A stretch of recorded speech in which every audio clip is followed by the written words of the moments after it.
Shivaya. Oh, we're live. Om Namo Shivaya. I stayed up till midnight and the Zambing went till 11. This book is good, right? Today? Yes. Okay. If that's the one in transliteration, it's even better. Oh, wonderful. So I'm trying to find.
Om Padaya Pratibodhitam Bhagavatam Adhyatma Vidya. No, we all forgotten it, huh? Pratitam Puran. I don't hum it. Vande Mahabharatam Advaitam Ritavarshinim Bhagavatim Ashtadashadyayini Ambatvamanusandadami Bhagavad Gita Bhavadveshini. Okay, wait. Namostute Vyasa Vishala Buddhe Pullara Vindayata Putra Nedra Yena Tvaya Bharata Taila Purnaha Prajwalito Jnanamaya Pradipa Prapanna Parijataya Totraika Parnaye Jnana Mudraya Krishnaya Gitam Tatuhe Namaha Sarvopanishado Gavaha Doka Gopalanandanaha Parto Vatsasutir Bhokta Tudtam Gitam Litam Mahata Vasudeva Sutam Devam Kamsacharya Ramardanam Devaki Paramanandam Krishnam Vande Jagadgurum Bhishma Drona Tata Jayadrata Jala Gandhara Nilotpala Shalya Gravati Kripena Vahani Karnena Vela Kula Ashvatthama Vikarna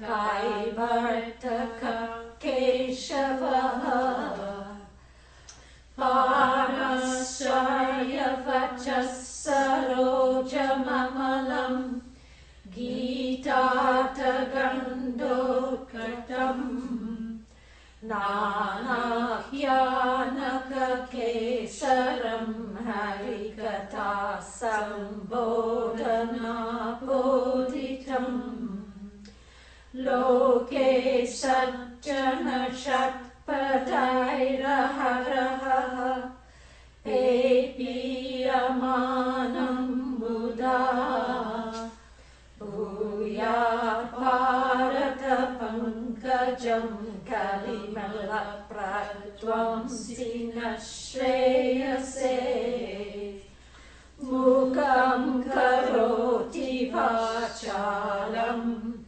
Pangam Langayate Girim Yat Kripatamaham Vande Paramananda Madhavam Yam Brahma Varunendra Rudra Varuta Stunvanti Divyaistavaihi Vedai Sangapadakramopanishadaihi Gayanti Yam Samagaha Dhyanavastita Tadgatena Manasa Pashyanti Yam Yoginaha Yasyantam Navidusura Suraganaha Devaya Tasmai Namaha Yasyantam Navidusura Suraganaha Devaya Tasmai Namaha.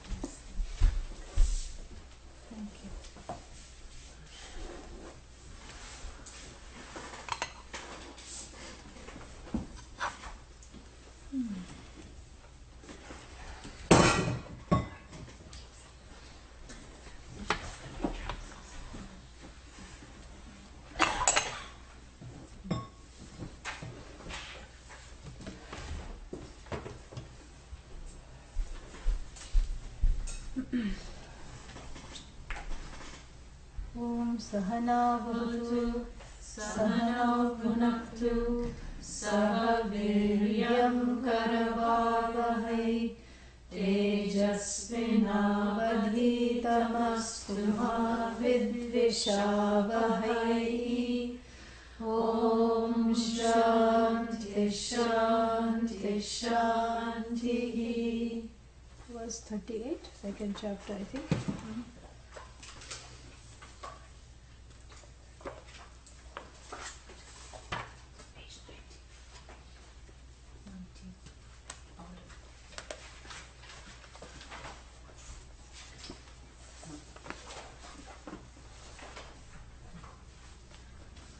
Sukha dukhe same kritva Sukha dukhe same kritva Labha labhau jaya jayau Labha labhau jaya jayau Tato yuddhaya yujyasva Tato yuddhaya yujyasva Naivam papamavapsyasi Naivam papamavapsyasi Esha te bhihita sankhye Esha te vihita sankhye Buddhir yoge tvimam shrinu Buddhir yoge tvimam shrinu Buddhya yukto yaya partha Buddhya yukto yaya partha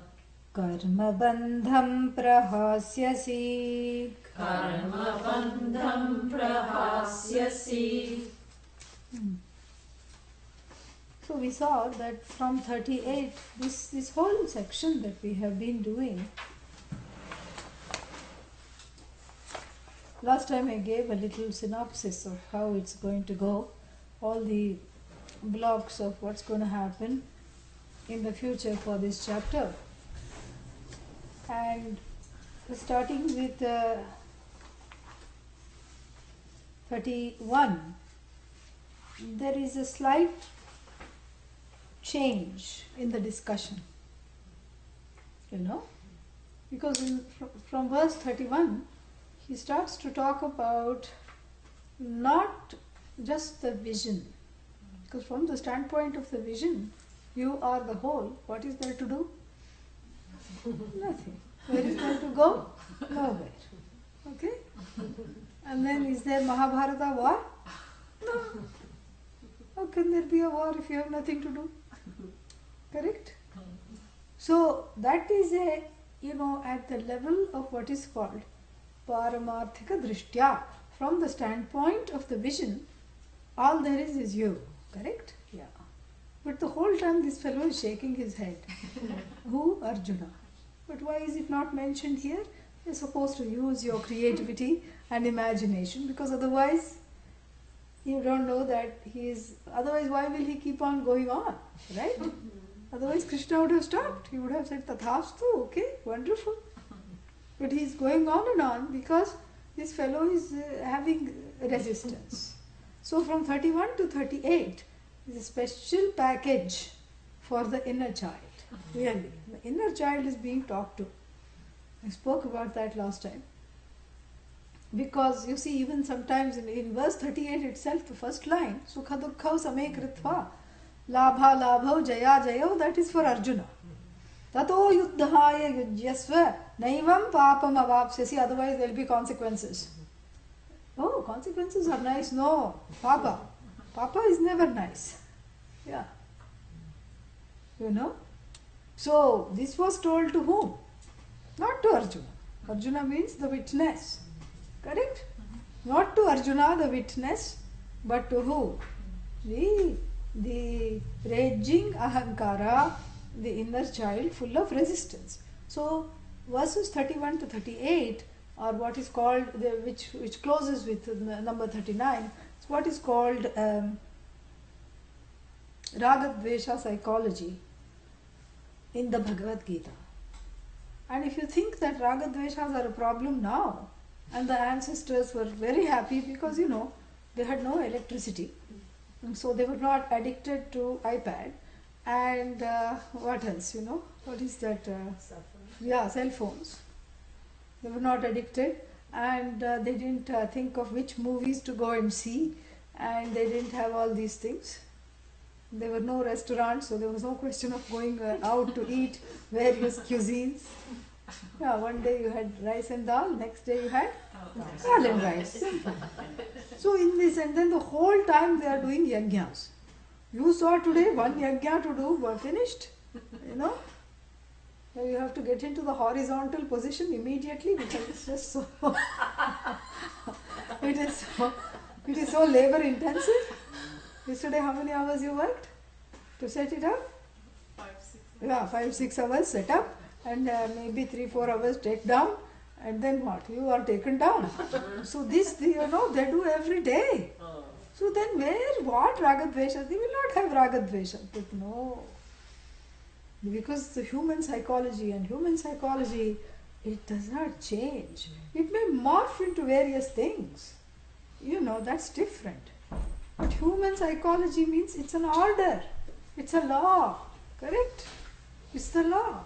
And the law of how the minds function. How all the minds function. That does not change because it is Bhagavan's law. And, so this doesn't change at all. Because before people had insecurity, yes or no? Yes. Even now people have insecurity. The only difference is now we have many, many ways to show up and feel, more insecure. Even though we want to feel less insecure. The more things we have, then you have to guard those things and all these, headaches. Then, in those days, there was still that insecurity. But they had different ways of making themselves feel secure. Like, for example, they were, what is that? They were into having children. So child mortality was a lot. So if you had 3-4 children, and then it could be that all of them just die because, the medicine is not there and so many things are not there. And so they would have a lot of children. This is true the world over. In ancient times, they would have a lot of children because that was their asset. So if they had a lot of children, even if half of them died, there would be another half that would be alive. So this was their asset. And so, in other words, the raga dvesha, meaning the strong likes and dislikes, the being part of the human psyche has not changed a single bit, whether it is in Krishna's time, whether it is in Satya Yuga or Treta Yuga. Krishna's time is called Dwapara Yuga. It has not changed a single bit. People were insecure then, they are insecure now. This is how it is. So therefore what? So therefore the Raga Dvesha psychology, the psychology of nurturing strong desires. I shouldn't even call them desires. Nothing wrong with desires. Strong preferences, that's a better term. So I edit myself here. So the psychology of nurturing strong preferences is always fraught with unhappiness. This is what is being talked about. So verses 31 to 38, we've discussed this before, but since we haven't met for some time, I thought I will just, give a little segue from last time. So verses 31 to 38 of which chapter? 7. Ah, very good. So impressed. So, no, I'm so happy, really.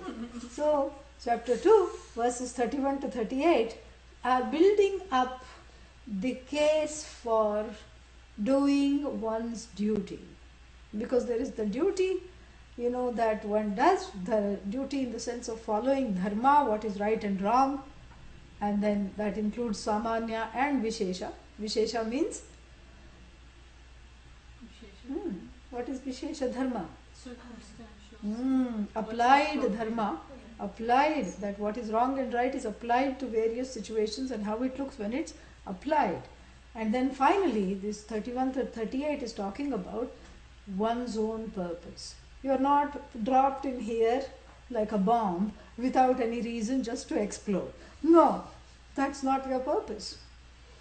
In fact, our tradition begins when the goal of all other traditions end. Really. All other traditions, what do they say? You have to be good, okay, and then what? You will get your reward, when? Because the neighbor is getting the promotions or not. No, you have to wait till what is called afterlife. Afterlife, we will send you in a sonic jet to this place called heaven, and then you can have a seat directly in front of God, and you can just sit in what is called, starts with a B, beatitude. Yeah. So you can sit there and just admire God. This is the whole idea, and because you are with God, there's no chance of feeling sad. That is the whole idea. The whole idea of, even we have that, but that's not all we have. We have something more as well.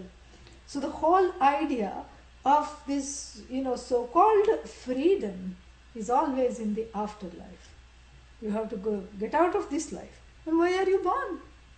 Is this life a detour or something, Like sometimes you go driving, you haven't driven that way, and then suddenly there is a construction sign and everything is closed. Oh, but my favorite cafe is right on the other side.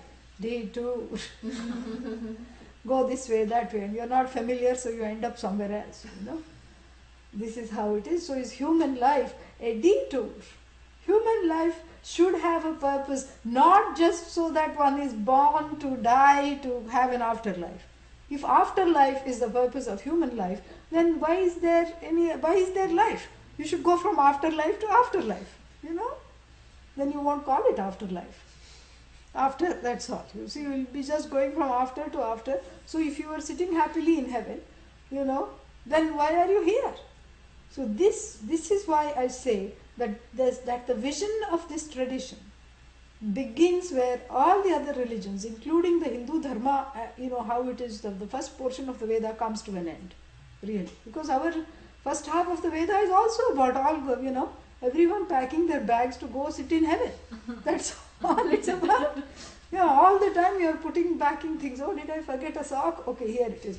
Oh, what will I eat on the way? Here, some peanuts. Oh, oh, I forgot. My favorite teddy bear. Okay, stuff that also in the suitcase, zip it up. Everyone is packing to go to heaven. This is very funny. But the vision of this tradition, the vision that comes out of this tradition is universal. It is no longer, we are not talking of religion any longer. Because this is beyond do's and don'ts, beyond the commandments, beyond any kinds of behavioral, what's the word for it? Behavioral injunctions and prohibitions. We are talking of a fact that is already there, that needs to be discovered. And that fact is, heaven is right here, right now. And heaven appears in the form of you, your own nature, your own, swarupa. That is what is to be attained.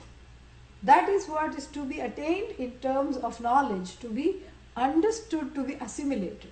Attained is within quotes because it is already attained. It has to be discovered, it has to be understood, it has to be assimilated. So this being the case, then the human life acquires a different dimension. Now the journey is just centered on I. The problem is me, the solution is me. And therefore, and so why does the psychology come into the picture? Psychology comes into the picture, you know why? Primarily because this is the place where the holding patterns are that keep one from seeing the truth of oneself, one's own psychological profile. Oh, I have a psychological profile, a psychological mugshot, nothing to feel bad about, because everybody has that. Sarvesham buddhau ragadveshau vyavasthitau. Ow. Yeah. In every buddhi, in every mind, there is a psychological profile in terms of strong preferences. So nothing to feel bad. But it is coming in the way. What is it coming in the way of? It is coming in my way of recognizing the truth of myself. Because as long as this psychological profile, has a mainstay in my heart, it's going to, what's the word for it? Flip the vision into something else. Even if I read a book, or even if I go and sit in front of a teacher who says what? You are the whole. What do I do? When the teacher is saying that,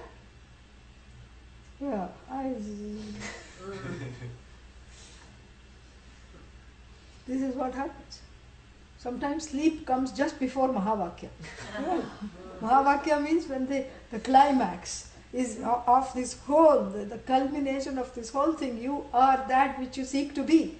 You are that which is called Ishvara, God. You are not different from that.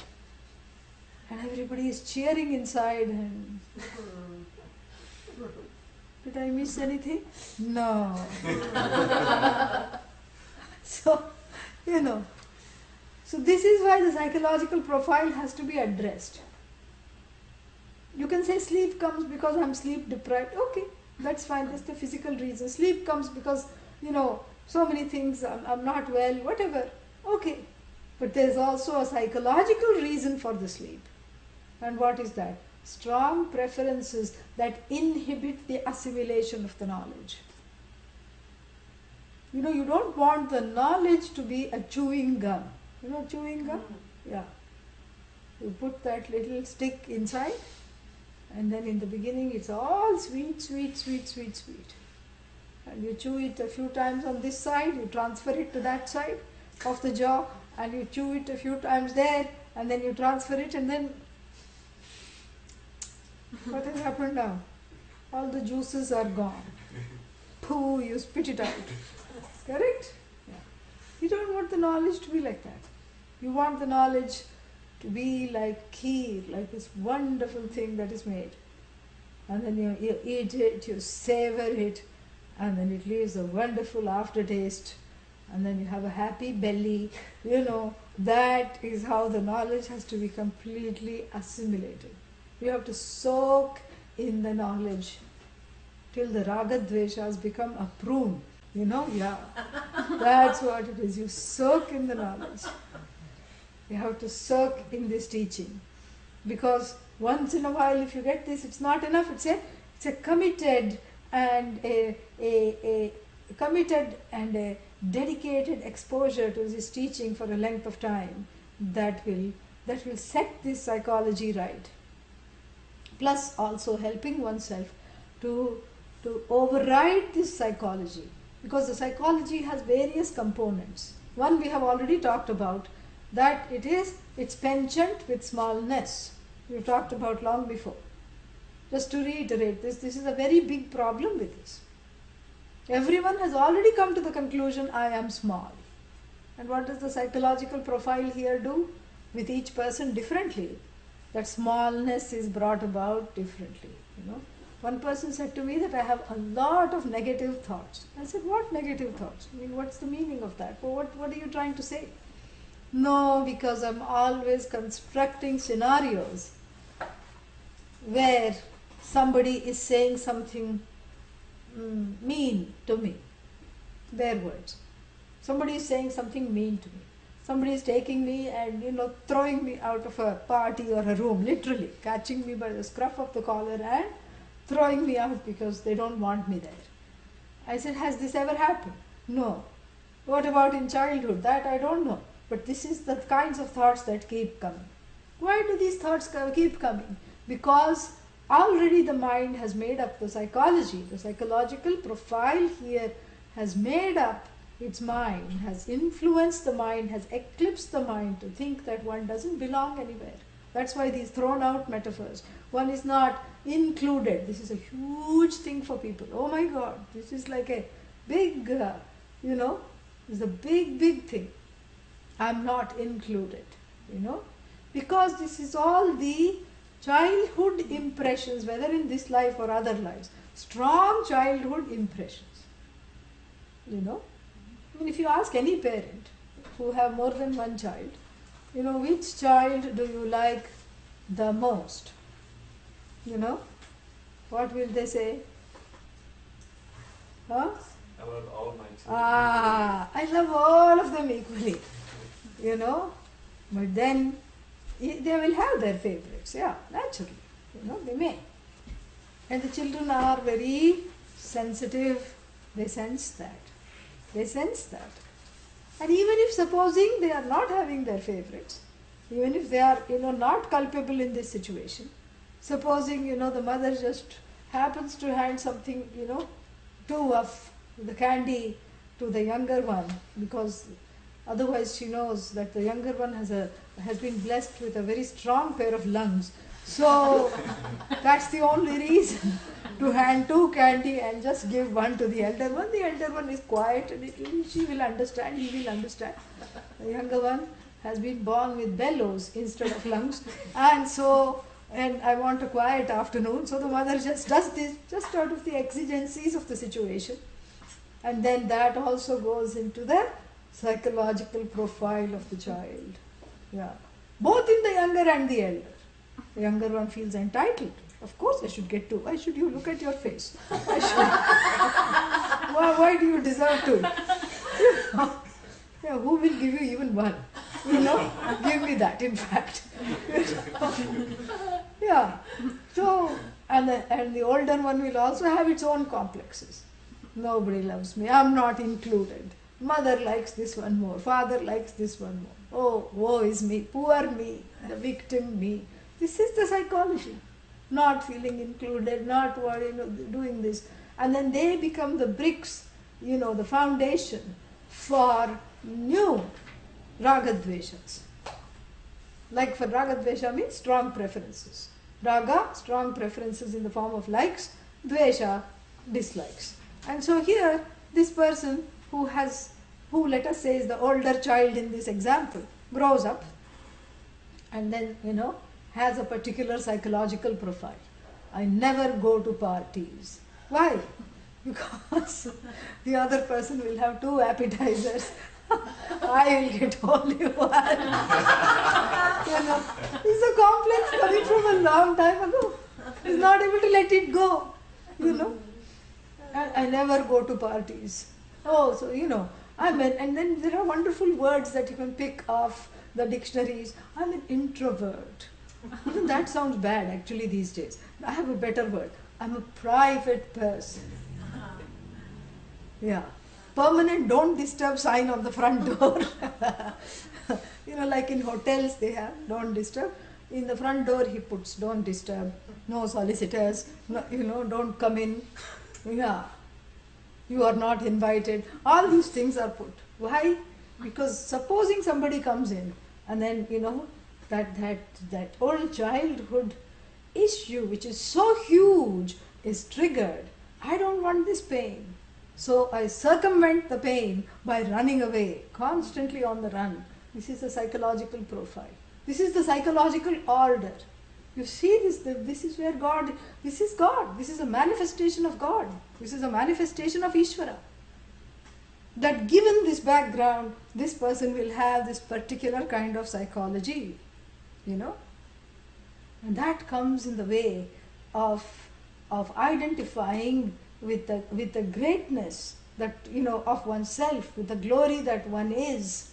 This is what comes in the way. The knowledge doesn't take any time. How long does it take to say you are whole? Not even a second, a nanosecond. Yeah. Nanosecond is less than a millisecond. Yeah. Nanosecond. You are whole, you are free, you are wonderful, you are that presence which lights up the world. You are that presence unto which everything becomes evident, and you yourself are self-evident. Doesn't take long to say. So 9/10 of it is preparation. And this preparation is given from verse 31 to 38. That really speaking, the key to this preparation is having a sense of, your own purpose and being convinced about that purpose.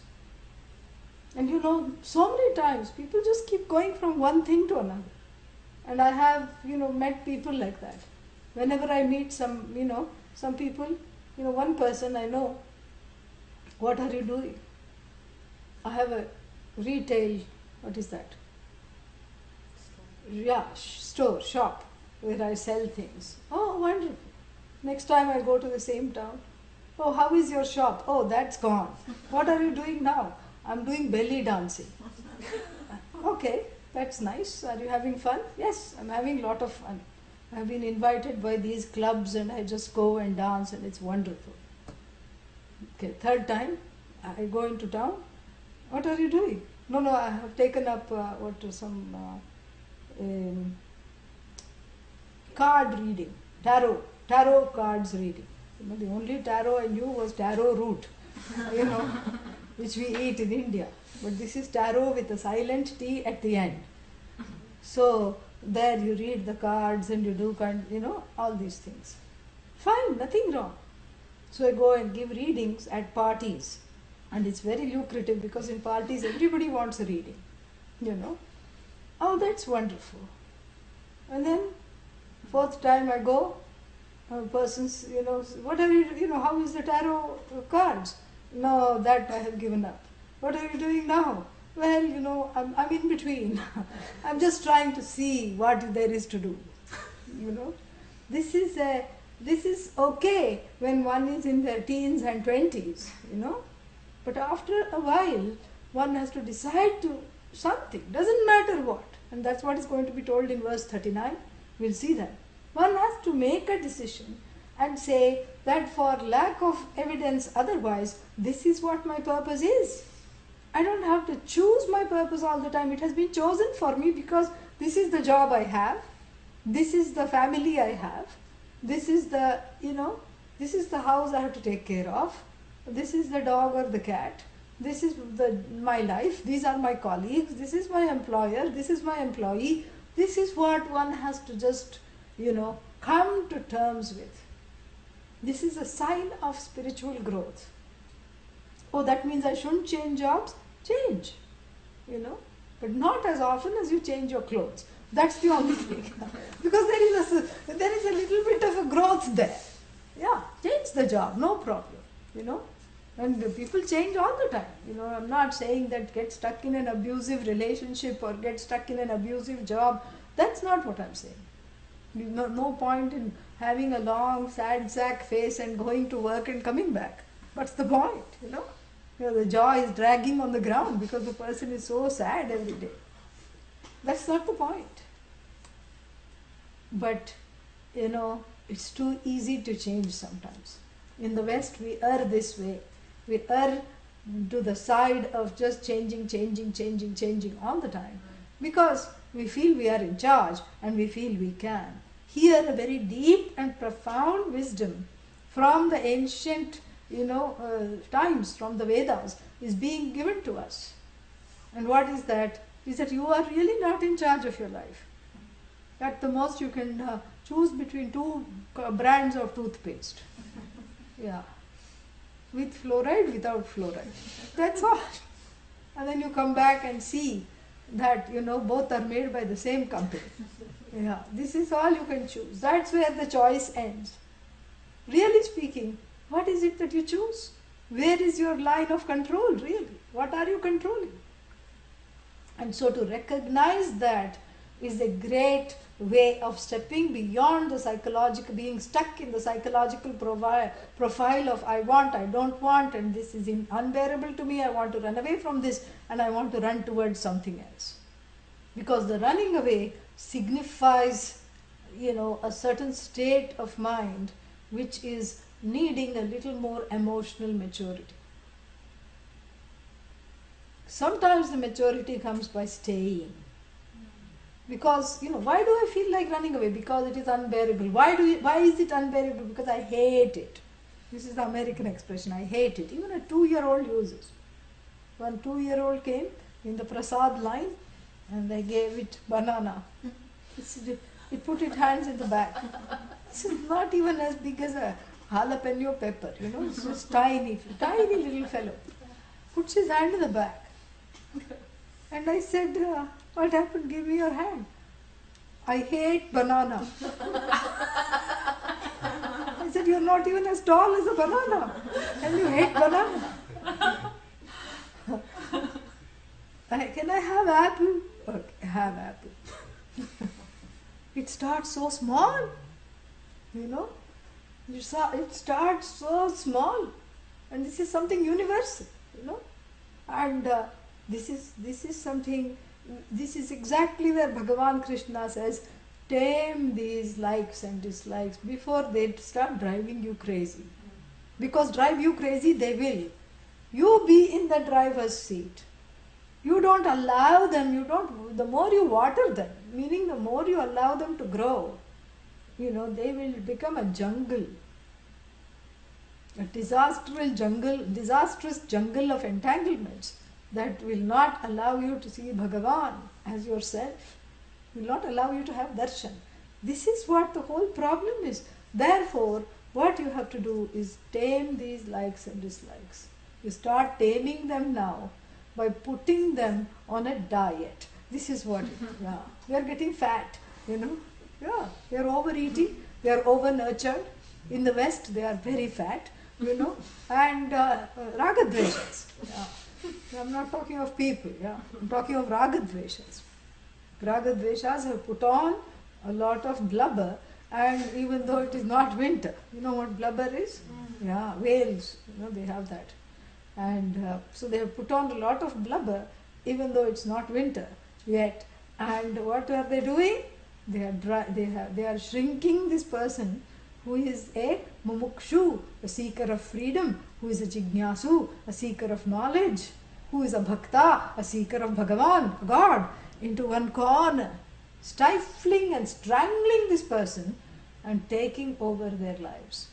So the seeker is lost in this jungle of jungle of sorrow. Really, why is it a jungle of sorrow? Because the stronger the likes and dislikes, what happens? The greater the chance of unhappiness. Because you are never happy. The expectations rise to feverish heights, and then what? And those expectations that have risen to feverish heights can never be met. Can they? No? Can never be met. And this is what happens. You go to a restaurant, nothing is all right. Why? Because, I know that this restaurant has got some kind of stars in the review. Correct? And so I expect that it should serve me this. And even if the waiter is 2 minutes late, and then, the person gets angry at the poor waiter bringing water. Why your name is waiter? I have been waiting. My name should be waiter.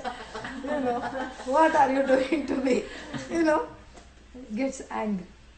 And we see this in the news. Now everything is public, because of NSA, thanks to Facebook and NSA. Everything is public. Now what is public? The family that did not leave a tip and instead wrote on the bill, "You are a horrible waiter." They wrote, "You're a horrid waiter." They wrote on the bill and left the bill there. And what did the waiter do? Post it on Facebook. And so this is what the whole thing is.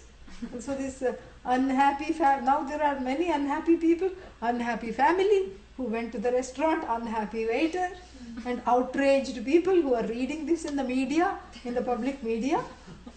Everybody is outraged. That this waiter, this struggling waiter is still waiting for the tip. This is what the whole thing is. The raga dveshas can take away the basic decency of the human being. Can make you into your own enemy. In fact, that is what is going to be told later. The basic human values and ethics that you yourself enshrine, you will completely violate because of the pressure of these strong preferences, because the strong preferences create a pressure to be fulfilled anyhow, anyway, but right now. That's what they need. So anyhow, I want it to be fulfilled. Anyhow means what? By any means necessary. Even if it means taking revenge. Somebody goes into the cafeteria and shoots and then, kills all the classmates. And this is what the whole thing is. By any means necessary. This is a very drastic situation. So, instead of trying to keep on manipulating the outer world into making it more like what I want it to be, I focus, according to the ancient wisdom of the Bhagavad Gita, I focus on my inner world of raga dveshas. I put the pruning shears here, not outside. Yeah. This is where it has to be pruned, all the preferences. They keep growing. This is the pruning season. Everything has to be cut back repeatedly. Cut back. But how to cut back? By having this staying power to be able to bear things that I formerly thought were unbearable. By developing that muscle, that inner muscle power to bear with what I consider unbearable. This is the best gift you can give yourself this Diwali. Really. This is the best gift. It's really no other better gift than this exists. So I develop this staying power by doing what I'm supposed to do, not what I want to do. What I want to do is be outdoors, because even though rain was forecast, it is now nice outside. What I'm supposed to do is what? Be in class. Why? Because I have already made this commitment for myself. that I want to grow spiritually, that I want to make this effort. So just before coming to class, I think I'm just going to blow this off because you know what, class every time, every day something or the other is happening. And today I'm tired after Homa. So therefore I'm just going to do something else. No, I have committed to this. Because otherwise I'm violating my own commitment. You see, this is what happens with the raga dveshas allowed to proliferate. See, now the day is teasing you, the sun has come out even more. So this is the whole situation. This is where we have to exercise that staying power. I decided to do this. And I'm not some kind of a person who just decides like this. I thought about it. And it seemed like a good idea, and I've decided to commit myself to doing this. Therefore, I'm going to do this. Come what may. There is a certain growth in this staying power. Other examples of staying power, marriage, for example. As long as it's not abusive, there is something there. Because otherwise, why is the person a thorn in the side? All the time, waking up, going to sleep. Why this person's face I have to see? This is the feeling. Why is this person so boring? And why is this boring person living with me? That is the second question, the more important question. Let them be boring in someone else's life. And Bhagavan has a sense of humor. That's why Bhagavan doesn't have cable TV. Yeah, God doesn't have cable TV because every jiva, every person is a reality show. You can just switch channels. Yeah, this is what Vishnu and Lakshmi do all day. Let's look at this couple. The person, the man in the couple is like a stick in the mud. Does not want to even change. He hates change. Does not even want to go from one room to another in the house. That much is, very much, a person of habit, a creature of habit. And the woman is always, buying tickets to go here, there, everywhere, wants to change the decor every day, much to the chagrin of the person who is habit oriented. That person comes back, goes to sit down, there is just the ground. The chairs are and the husband and wife have a fight over this. Correct? And both of them can say, they have a case. Each one can independently say, why should I live with this idiot? This idiot who does not respect me, who does not do anything. And why I have to live with this idiot? I want to just be on my way and I just want to have my house just like I want it without the chairs, playing musical chairs by themselves without the people. They are running around and everything is somewhere else. I can't find anything anytime. And why should I put up with this? That would be a valid, that's a valid thought. And the woman can also say, why should I live with this fellow, who is himself like a piece of furniture, immovable, obstinate, and, just like that. He may as well be part of the interior decor, I can just hang my hat on him. That's what he's as much use, because what is the use? But however, because, really we don't choose our partners, even though people think we do. Nobody chooses their partner, even though the person may have gone on match.com and everything. It's all Bhagavan in the end, really. So really speaking, there is a certain growth in staying. Yeah, there is a certain growth. And that growth doesn't happen every day, doesn't happen all of a sudden. Happens through first there is a lot of groaning before there is growing. Yes. There's a lot of what is this? Why this fellow? Again this fellow. Why? No, but why shouldn't I change? Change. See what happens. Many times what will happen is the person who left the marriage and then went into another marriage will get the same kind of partner. The chances are just a different body. That's to make things a little more interesting. Yeah. This is why. Why? Because the karma of that has not finished. Karma here means the trajectory of that growth and what is there to bear and what is there to grow out of. that is not finished. Same thing, you leave the job and take up another job.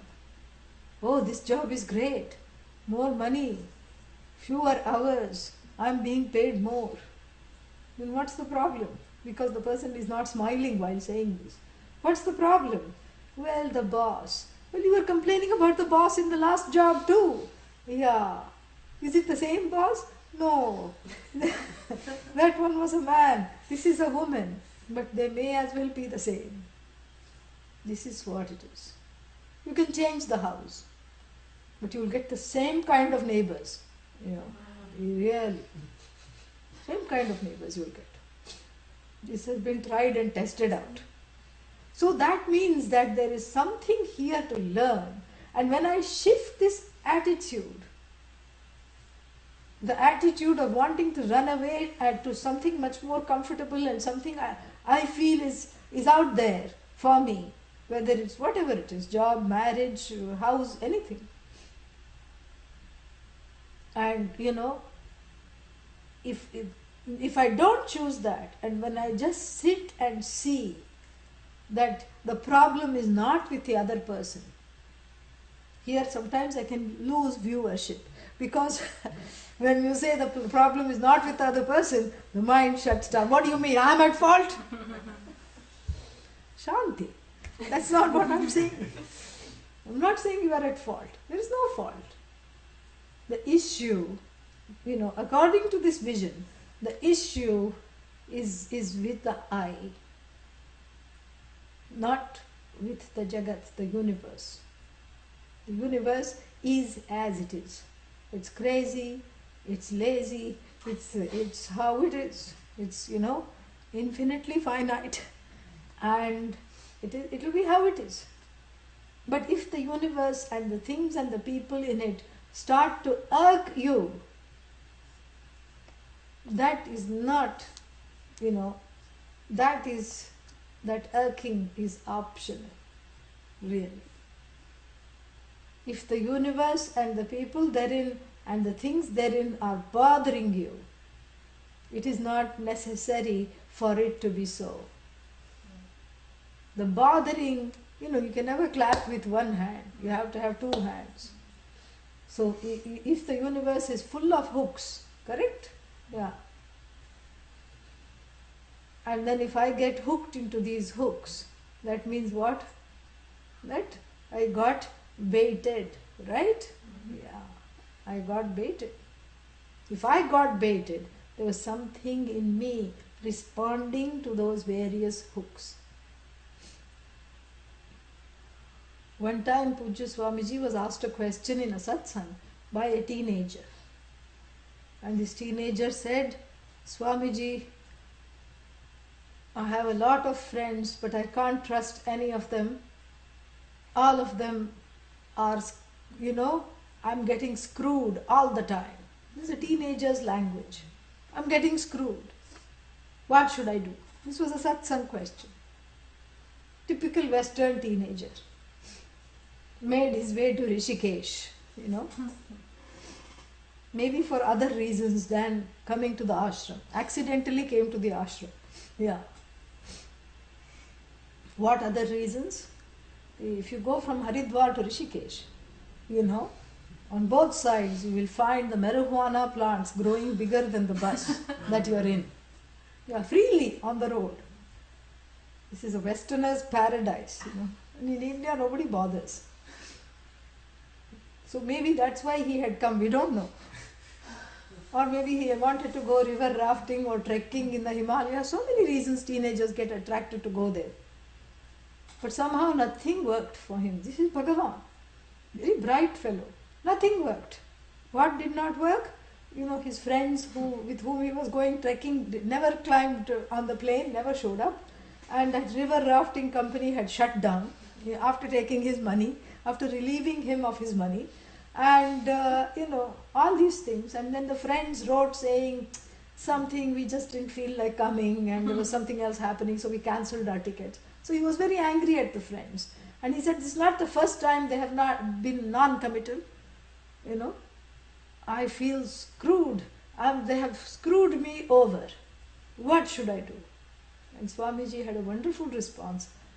He thought of, okay, screw.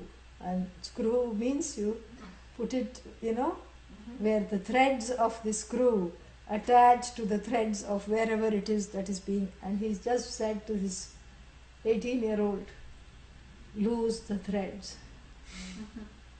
Then you can't be screwed. Yeah, lose the threads. This is what verses 31 to 38 are. It's all about losing the threads so that the universe appears benign, not out to get me. Because it isn't out to get me, even though it may appear like that. And why does it appear like that? Because of my skewed way of looking at it. Because I'm looking at it through the lens of raga and dvesha. Somebody I recognize as suspicious is coming, immediately my hold over my possessions, my purse and whatever, handbag, wallet, whatever I'm carrying becomes more, because I think they are suspicious looking. They don't think they are suspicious looking, They may think you are suspicious looking. But this is how it is. Because of one's own preferences, one creates an alternative world, which is a very truncated, tiny, small, scared, suspicious world, which is the breeding ground for misery. This is how by doing what needs to be done and by developing the staying power, one overrides this ragadveshas, these preferences. And so verse 38 that we just chanted, if I can find it again, I have gone to 52, here it is. Yeah.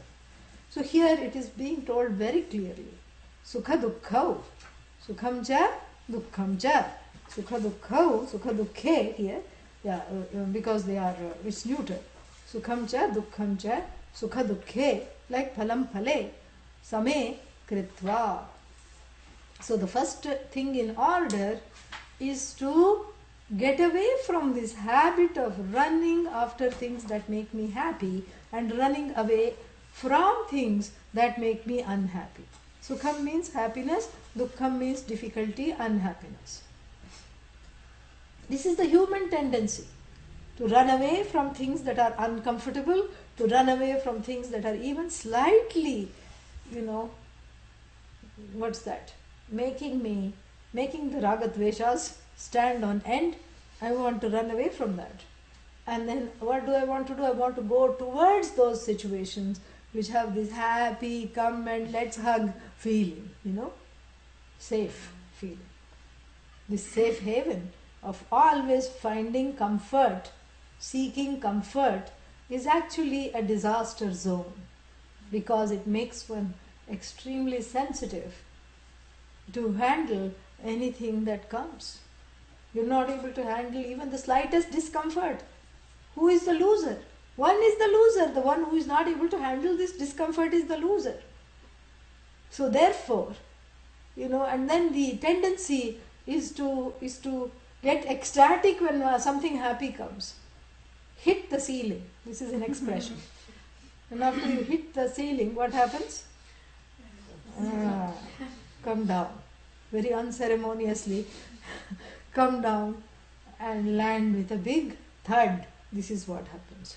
So ecstasy, agony. Ecstasy, agony. One is a yo-yo of the circumstances of life. Ecstasy, agony. This is why, and no wonder one feels bipolar, because suddenly happy, this is what one feels. Suddenly happy. Oh, why are you so happy? No reason at all. I feel great. And then what? Oh, what happened? I don't know. This is what it is. This yo-yo is actually not a very nice situation. It's actually, bordering on insanity. This is what, if you see a person on the road suddenly laughing and crying, what will you say? Some developmental challenges are there, or some problem is there. This is what it is.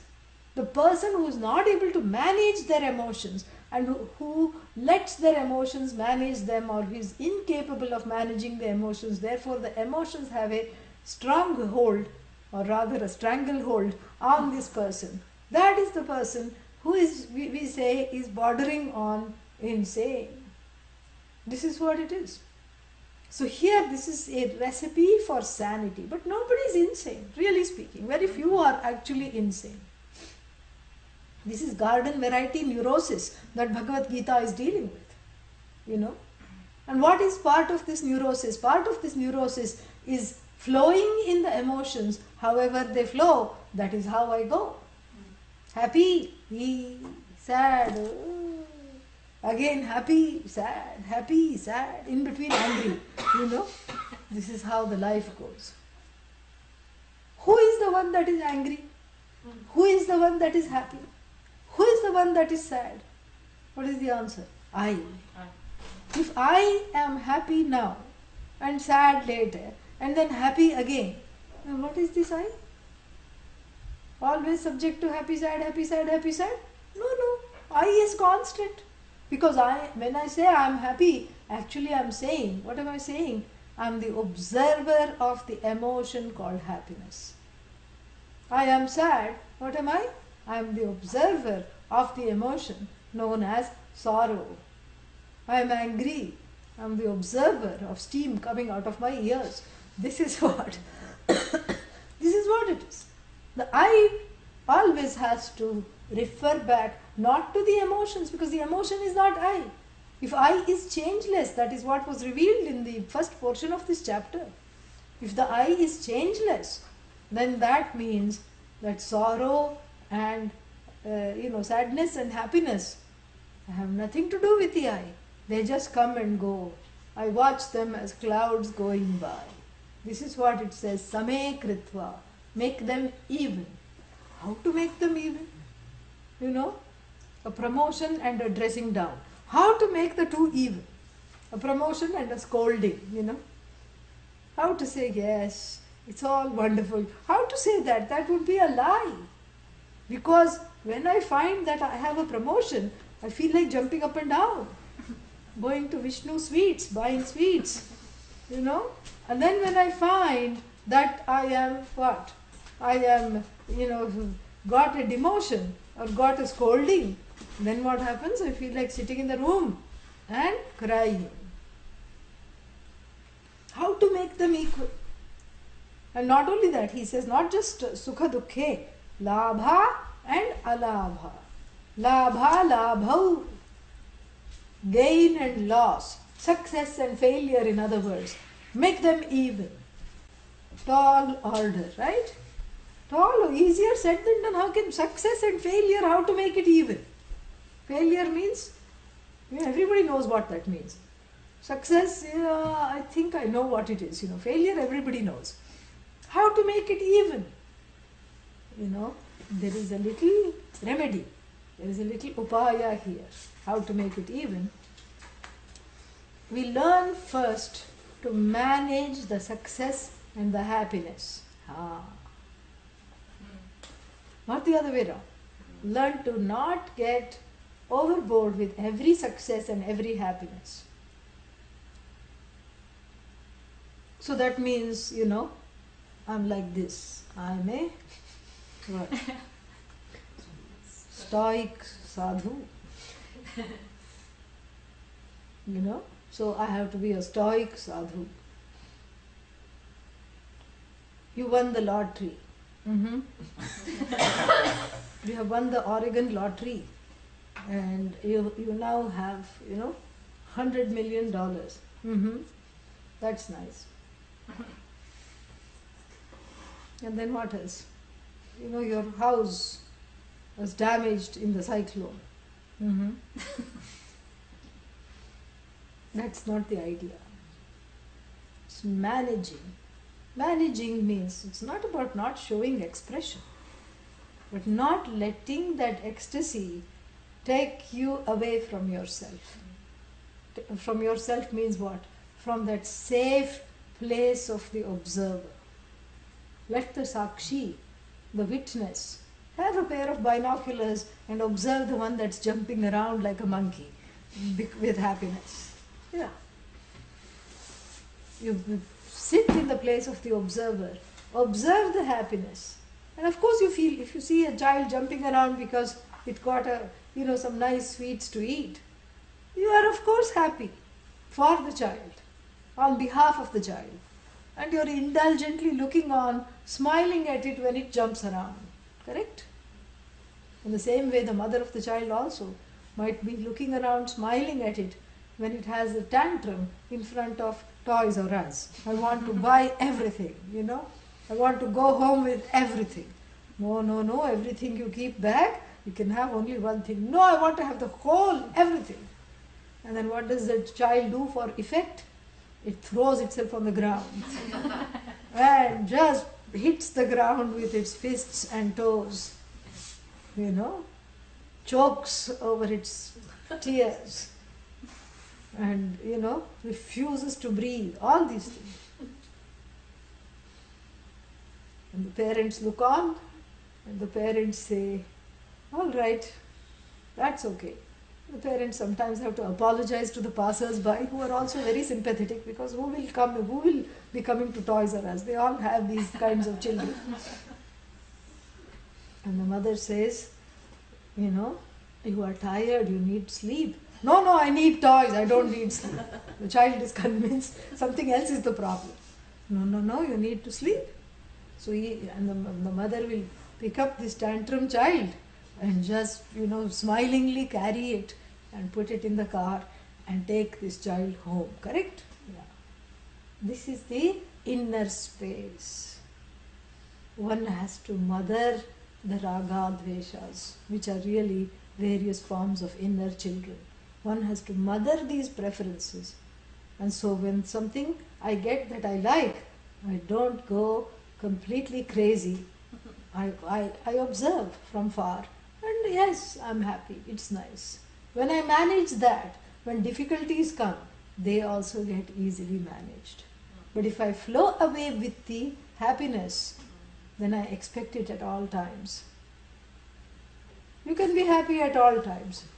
But what is wrong with this expectation is that you can't expect the Jagat, the world, to make you and keep you happy. You are already happy. That is what is to be discovered. And that cannot be discovered if I am running after the happiness and getting completely waylaid by the sorrow. Similarly with success and failure. I learned to handle the successes in my life. And it's going to be told how. You dedicate it at the feet of the Lord. You don't own up the success. In India we never do that. Even if somebody says, oh, you cook well, you sing well, you dance well, you are such a good person, and the person will say immediately, God's grace, Guru's grace, the grace of the elders. You always put it to some other source other than yourself. That's a very safe haven. It's a safe place, because if you say it's all me, then that is a recipe for disaster. That is what happens. So therefore, you let this doership go by managing the sources of happiness and sorrow, success and failure. And then, when that has been done, even the greatest of battles can be won. That is the second line. Tato yuddhaya yujyasva na evam papam avapsyasi. Even in killing of people in a war, you will not get bad karma. You will not catch papa. You will not be afflicted by papa. Why? Because you are doing what needs to be done. And you are saying that I am in this situation. I signed up for the war. I became the commander-in-chief. I rose to the rank, of the commander-in-chief. And then suddenly, as soon as the war broke out, after the war broke out, I became a pacifist because I saw some people that I loved on the other side. This is hypocrisy. This is not pacifism. This is hypocrisy. Arjuna had 12 years, 13 years, if you count that one where he, spent teaching dance to the ladies in the palace. 13 years to mull over his choice whether to go for war or not. And all the time he was the most bloodthirsty. He was the one who was chomping at the bit. He wanted the war. And then what happened? Then he got the war, and then, seeing the elders on the other side, suddenly he said, I don't want to fight. Oh, isn't it wrong to kill? What were you doing all this time then? You should have let go before the kettle drums sounded, before all the conch shells, declared the war, everything. This is not the time to run away. And we also saw that Bhagavan told him what happens when he runs away. That, people will start calling him Sanskrit 4-letter words. Avachya. Avachya means that which Bhagavan cannot find in himself to repeat here. Avachya means that which cannot be uttered. Na vachya, avachya. Na vachana yogyaha, avachya. Vachana ayogyaha, not fit to be repeated. Avachya vadamscha bahun. Not just one, many. Many choice terms they will have for you if you become a derelict and run from this war. Because you are the head, and if the chief runs away, then the whole army will be in disarray. And they will all just, you will be known in history as that fellow that ran away. Not nice. So better, get over your dislike of this war. He is told. Get over your dislike of this war. Why is he told that? Because all about the changelessness of the Atma, both his own and the people on the other side, it's just one Atma, one I-ness, which is never capable of being destroyed, washed over Arjuna like a buffalo standing in the rain. Nothing happened. Yeah. Had he gained the knowledge, he would have said, okay. He would have said what he says at the end of the 18th chapter. Nashto mohaha smritir labdha karishye vachanam tava. My delusion has been destroyed. I have recollected why I stood up for this war. I will do your bidding, because this is a war of the right versus the wrong. And these people are tyrannizing everybody, and they need to be taught a lesson. And I am not the doer, it is happening, and I find myself in these circumstances. I will accept the circumstances and do it. He should have said that then. But no. What impeded the assimilation of this knowledge? His raga dvesha, I don't want to fight. His raga, his dvesha, his strong dislike of the war. And then his strong raga for leaving the war and going into the orange safe haven. What is the orange safe haven? A default, lifestyle where he thought he could justify, where all doing is given up. And so he thought he could justify by getting himself into, an orange kurta pajama or what, dhoti, whatever. He thought he could go, and he could just go and sit under a tree in Rishikesh.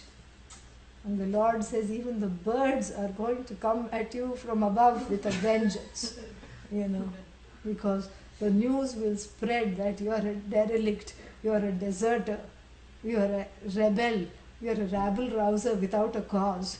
You left your whole army which depended upon you to fight the war by themselves without any direction, and you ran away. And you may try to alter your appearance. Usually, that's what happens. After you get sannyasa, this is what men do this, why don't women do this? It will be revealed shortly.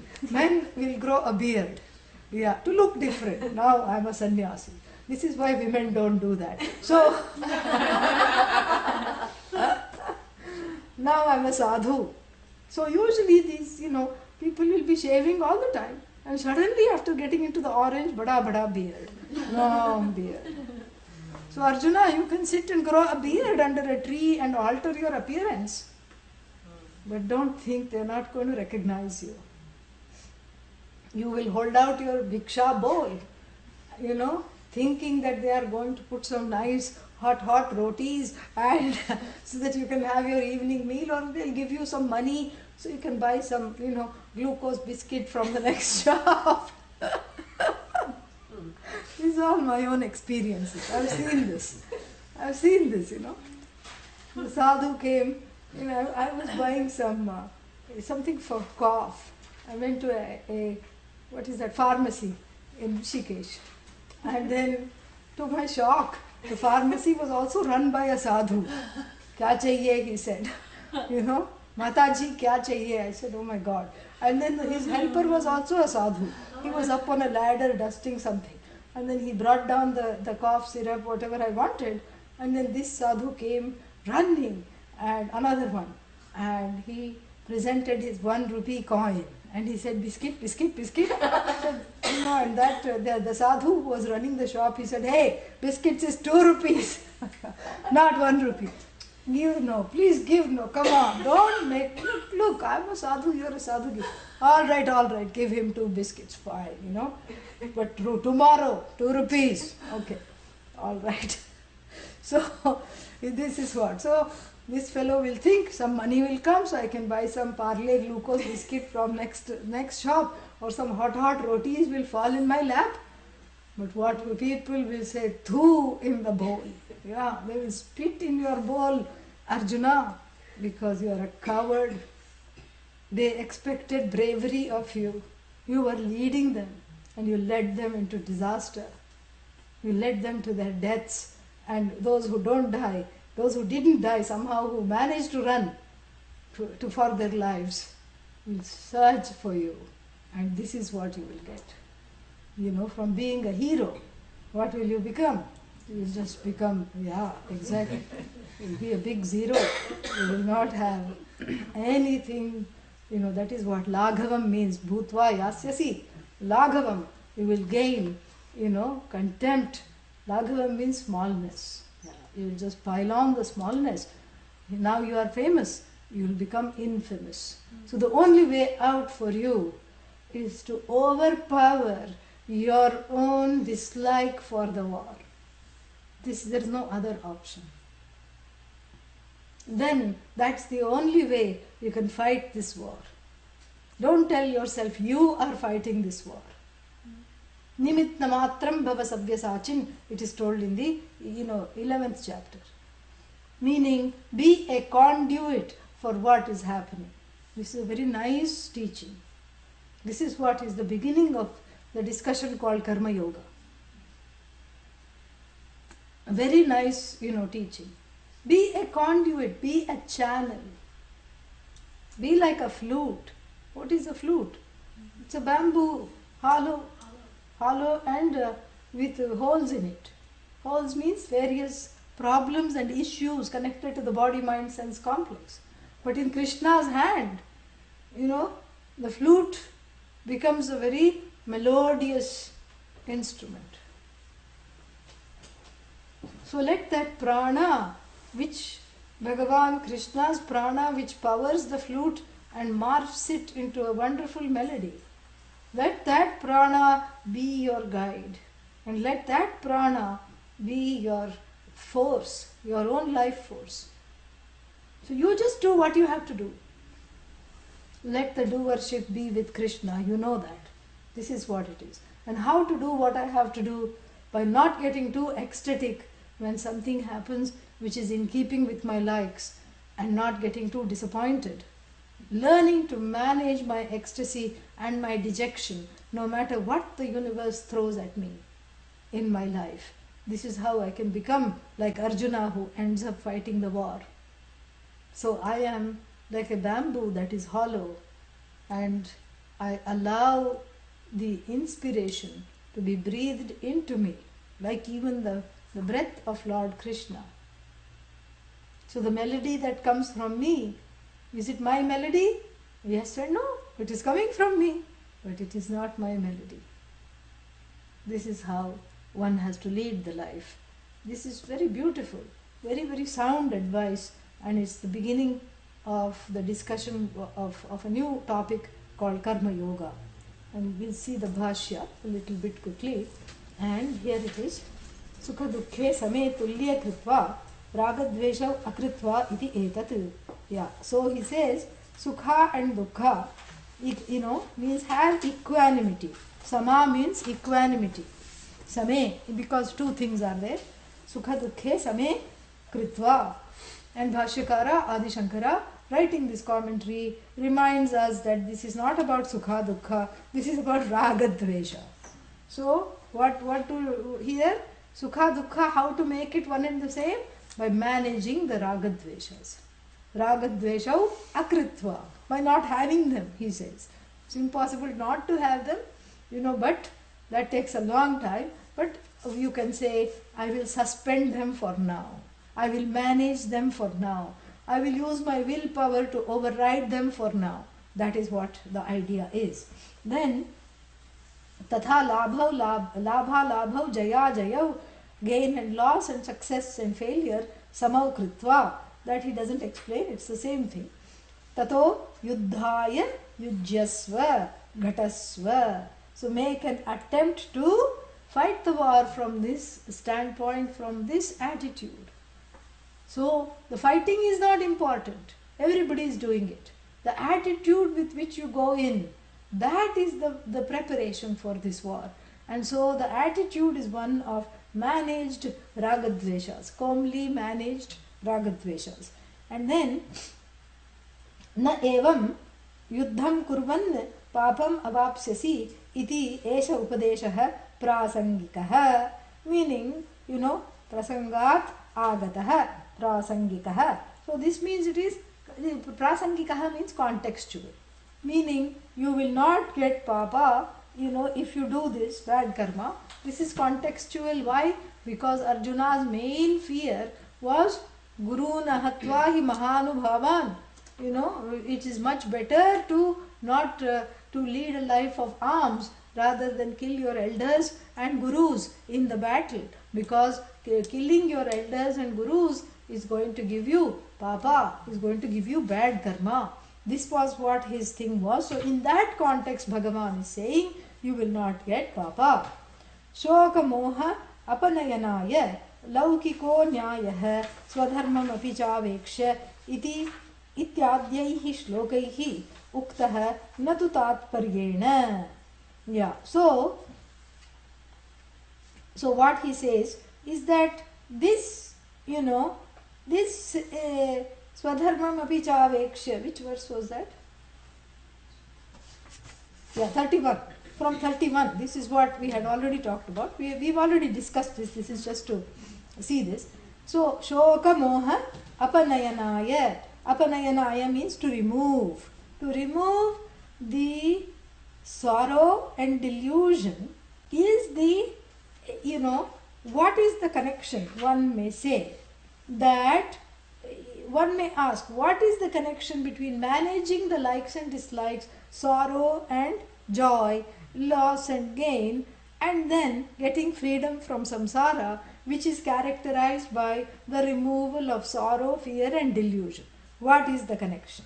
So he says, laukiko nyayah, meaning the worldly advice on the level of the transactional level, on the level of Vyavahara is being given to Arjuna. How to see that you are free of sorrow and you are free of delusion, that is a fruit of the knowledge. But here he is being told to manage the likes and dislikes. What is the connection? There is a connection, because this is at this level of transactions in the world. And that is at the level where everything is all one. So to understand that I am one with everything, Sarvatma, I am one with everything, there is nothing other than me. To understand that the raga and dveshas have to be managed. So on this level, prasangika means the contextual advice, and here he says laukiko nyayah, the worldly advice, iti adhyaihi shlokaihi uktah. So therefore, this is what was given from verse 31 to 38, and it has nothing to do, it is not really an extension of the knowledge of the Atma. This is knowledge of human psychology. This is not knowledge of Atma. And we discussed this before. How is the knowledge of human psychology connected to the knowledge of Atma? Because human psychological barriers, the various psychological profiles that we discussed at the beginning of this lecture, can come in the way of assimilating this knowledge. So I have to inquire, interrogate, and dismantle these profiles before I can understand the truth of myself. So this is advice, more a lifestyle kind of advice given at this level, rather than the knowledge of the Atma. This is what is being talked about. Natu tatparyena, and then what? Paramartha darshanam tu iha prakritam tat cha uktam upasamharati eshate avihita sankhye. So from verse 11 onwards up till 31, that was what was called Paramartha Darshana, means the expose, the exposition of that knowledge. What knowledge? The knowledge of one's Swarupa, one's nature. The exposition of that knowledge that frees from Shoka, sorrow, and Moha. What is Moha? Delusion. That was given here, and then he says, now the next verse is Upasamharati. Bhagavan is going to conclude, and why is he going to conclude in this way? Iti Shastra Vishaya Vibhaga Pradarsanaya. So there are two distinct portions of this teaching. The one is the vision, and the second is a lifestyle that is conducive to leading this vision. So the lifestyle that is conducive to leading this vision is what is being discussed now, is going to be discussed now. And so how is the lifestyle connected to the vision? Because the lifestyle helps me to prepare to internalize this vision when it is given to me. So the lifestyle and the vision are connected like the goal and the means. So the vision is the goal and the lifestyle becomes the means. What kind of means? Auxiliary or the secondary means. We have to remember that. So if the goal is you, then what? The knowledge only needs to be there. The knowledge is the primary means. The teaching of the Gita and Upanishads, that is the primary means. The secondary means is what? Is this lifestyle. Auxiliary, helping means. So it is an indirect means. So the lifestyle helps me to prepare my antakarana, my inner infrastructure for this teaching. And then only because when the mind is prepared, then only this teaching will fructify, will bear fruit. So this is what he says, that that right here where the two things have been already forming. So first, what did we saw? Akledyoham ayam adahyoyam, achedyaha, meaning it cannot be burnt. What cannot be burnt? Atma. Yeah. Adahyoyam. It cannot be drowned. It cannot be burnt. It cannot be cut into pieces. It is impartite. It is you. It is not an object to be coming under all these operations of destruction. It is not to be destroyed because it was never created. Only something that is created can be destroyed. It is that limitless you, whichever was, whichever is, whichever will be, free of sorrow, always delighted, ananda, free of all kinds of strife. This is you. It was already told. And then he looked very blankly at Bhagavan. And still that resistance was there. So out of the kindness of his heart, the Lord also teaches how to prepare for this knowledge. So then he comes down a notch and discusses the exigencies of the everyday life, the circumstances of Arjuna's everyday life. What is the life? He is here poised to fight, but he is not holding up his arrow. His arrow, Gandiva, is down on the floor, and then he is also removed the quiver. Why? Because he himself is quivering, at the thought of the war, and then he doesn't need another quiver. Already his body is a big quiver. It's quivering a lot, and then he instead of standing in the chariot, he is sunk, sitting down in the chariot. And so all this, seeing this, Bhagavan knew that there is this resistance. But he also knows he is a Vaidika, so he says, there is growth for you in doing what you are supposed to do, not what you like to do always. And here is where your growth is. And this growth you need. That's why you cannot leave this world and go don orange robes and sit under a tree. Yeah. Because you will carry this unfinished battle in your head. The battleground, Kurukshetra, will be here. And all those people, Bhishma, Drona, all the baddies will be here. Here, inside will be a battleground. Things will be fighting happening because you have not resolved this issue. You can run away, but wherever you go, there you are, correct? Yeah. You can't run away from yourself. So this is why he holds him back, brings him back with a leash. And the leash, the name of the leash, it's a long, wonderful leash. Hare Rama is written on it. It is called Karma Yoga.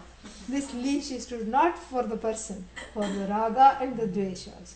You put them on leash like taking twin doggies for a walk. Hare Rama on one leash, Hare Krishna on the other. So this is how it is. It is disciplining the virulent likes and dislikes that run my life and drive me crazy. So I discipline it with a leash of Karma Yoga. So we will see what this leash is like. It's wonderful. Yeah, it's a very nice leash, and we will see next time more in detail what this is all about. Since only few minutes are left, I'm going to end early. Om Purnamadah Purnamidam Purnat Purnamudachyate Purnasya Purnamadaya Om Shanti Shanti Shanti Harihi Om Shri Gurubhyo Namaha Harihi Om. Any questions are there? Yes. Speaking of this growth, this staying power, people say you just need to be motivated. And all it, maybe it's trapped in my mind thinking, well, where do I get that motivation? Where does that come from? Yeah. And, sometimes you have to be motivated to stay. yeah. Direct the motivation to stay. There's nothing wrong with it. You see, this is the wrong understanding sometimes, not yours, but the people who say this, that if I stay in one place, that means I'm not motivated. What is the connection? Motivation means what? What are you achieving? Let's say you're not staying, you're jumping around in circles. What are you achieving? What's happened? What have you done? What have you achieved? Really, what have you achieved? So therefore, this is what the whole thing we have to remember is, really speaking, even when one is supposedly motivated, one is not really achieving anything. One is just approaching and avoiding things and going around in circles. Yeah. If people hear this, they'll feel bad. But it's the truth. It really is the truth. And to think that I am the one who's achieving something, that itself is a big myth. Myth means mithya in our language. Yeah, really, it's a big myth. And so therefore, this is what you must have been an Indian in your last life, because this is the question usually Indians ask me. They say that all right, we will have staying power, we will overcome our disabilities in the form of raga and dveshas. We will overpower them, and then what? There will be no progress, because if everyone gets moksha, what will happen? Oh my God, everyone will be sitting in their rooms just in their own glory, nothing to do, nowhere to go, and who will cook, who will clean, who will, what about scientific progress? What progress? Look at the state of the world. Every day you look in the paper, it's horrific. You cannot look at the news without, seeing how many people have been killed by how many others. It's all gory. It's a permanent Kurukshetra the world has become. What progress? Is this progress? And 2-year-olds are addicted to the internet. Is this progress? And then 5-year-olds are addicted to something else, sweet things and whatnot and everything. Is this progress? This is not progress. What progress are we talking about? No, all these things. No, this means moksha is not understood. Moksha is freedom. Freedom from what? Freedom from shoka and moha. Not freedom from progress. Freedom from do-worship, not freedom from doing. If you have freedom from do-worship, you can do a lot more. Look at Bhagavan Krishna. He didn't just say, I'm an enlightened being, I came to the world that way. No. First thing he did was bother his mother by eating mud. That was the first doing, Yeah. And he had fun. And then, he did all kinds of things. At age 8, they looked for him, he was missing. Where did he go? Where did he go? Here, Mom. And he's in the middle of the river, standing on the 8 hooded serpent's head, Kaliya, and dancing on it. And the thing is just huffing and puffing and saying, what kind am I in an aerobics class? What is happening?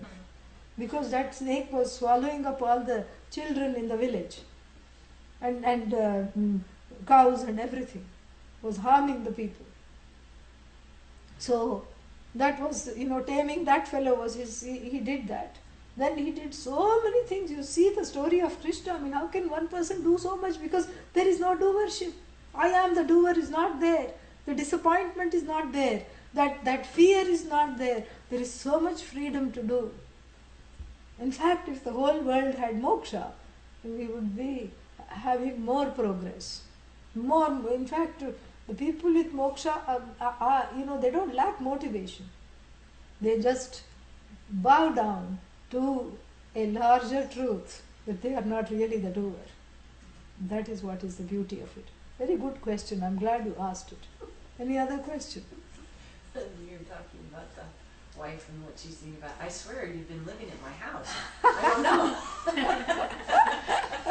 I'm just seriously, just had this in my head in the last couple of days. Yeah, and having the fit, feeling sorry for myself. And, and it's just before the classes start up again. It's kind of funny. And, so then it's, for me, feels more like, so I feel like we reach this sort of impasse almost. And then I wonder, how long can I endure an impasse? Or, It's not an impasse. You outgrow the marriage gracefully. That's what it is. To still live within the confines of that relationship, and then it seems one-sided too. I'm coming to class, my husband's not coming to class. He's doing his own thing. He's happiest when I come to class. Yeah, see, he's a smart man. He's she's not home bugging me. No, that's not why he's happy. That's what he said. No. Why he's happy is because he sees a happy Lottie. That's why he's happy. Anyway. Yeah. But it is awkward in a relationship if you're not both kind of heading down that same... Yes. It's just a little awkward. I guess it's just a little more... it takes a little more patience, I guess. It takes a little more staying power. Yeah. But you be his acharya. You start teaching him slowly. Just through anecdotes, jokes. Yeah. That's what he's expecting of you. You see? And sometimes what happens is that the expectations are different.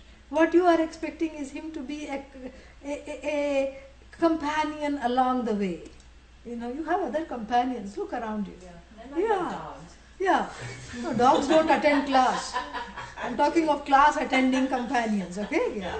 So class attending companions are here, right here, with you. So you rely on them. You gain a lot of strength from looking at them. See them and say, okay, I'm not off. They are also coming to class. If they are off, it's okay, I'm also off. Correct? Yeah. But then you heal that expectation of him being that companion. That's what. Be able to trust him. Yeah. That's all. Yeah. You will be able to do that. I will pray for you. It will change. You wait and see. Let the second chapter finish. Okay. It will definitely change. Thank you. Yeah, I don't have faith in me. I have faith in this. Yeah. And my prayers. Bhagavan.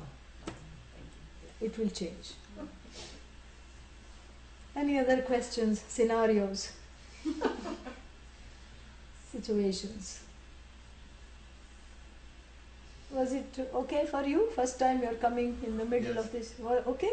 Yes, delightful. Wonderful. Very nice. Welcome. Okay. I think it's prasad time.